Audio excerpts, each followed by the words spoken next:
Papakita ko sa inyo yung ginawa kong water pipe na tinapon na ginawa kong bubong ng e-bike na. So patapos pa lang ito. Yan, diba? Medyo may liko, syempre ipapantay mo yan natapos na yung project natin, no? Yan.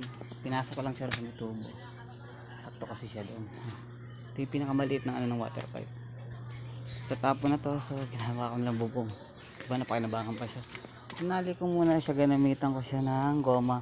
Pero kailangan dito, gusto kong gamitin dito yung hose clamp, no? Yung nahihigpitan, dalawa yan, no? Isang paganto sa kapag ano, no? Ayan, no?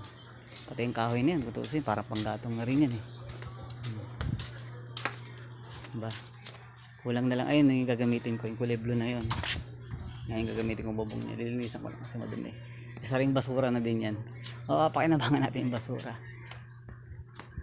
Magiging bubong pa siya ng ating e-bike.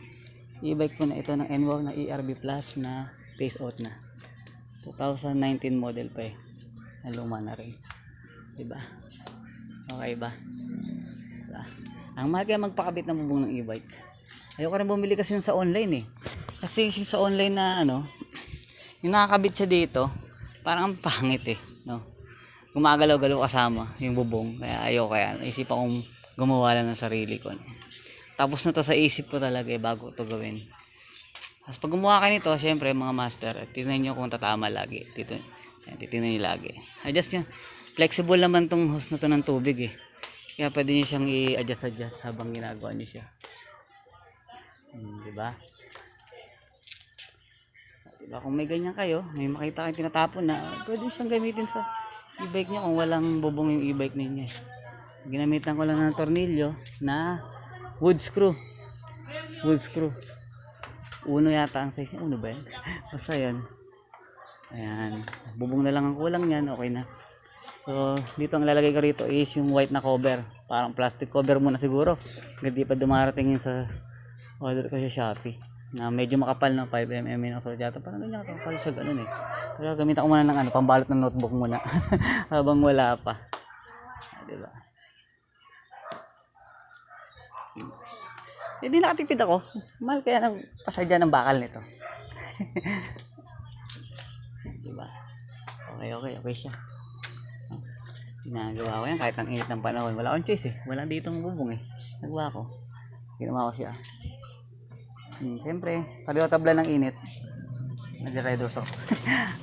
Ano yung sponsor? Ayan. So yun, medyo balik ko. Napansin nyo, diba? Adjust lang natin ng konti yan. Ipapalo lang natin yan, siyempre. Ano mo lang, so mo lang, flexible nga yun, di ba? Sabi ko nga, pwede mo siyang yan, susod. Yan, tapos nilagyan ko nga pala ng bakal dito. Para mapigil to. Para gumanyan siya yun. Para mag-bend. Yan, nakapag-bend na siya ng ganyan. O, di ba? Ang galing. Bubong na lang kulang niya. Ito na lang, itong basura na lang na to. O, ito na lang. O, galing. Tipid tayo, di ba? So, yun lang mga master na.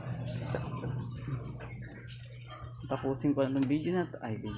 Tatapusin ko lang tong ano ko na to.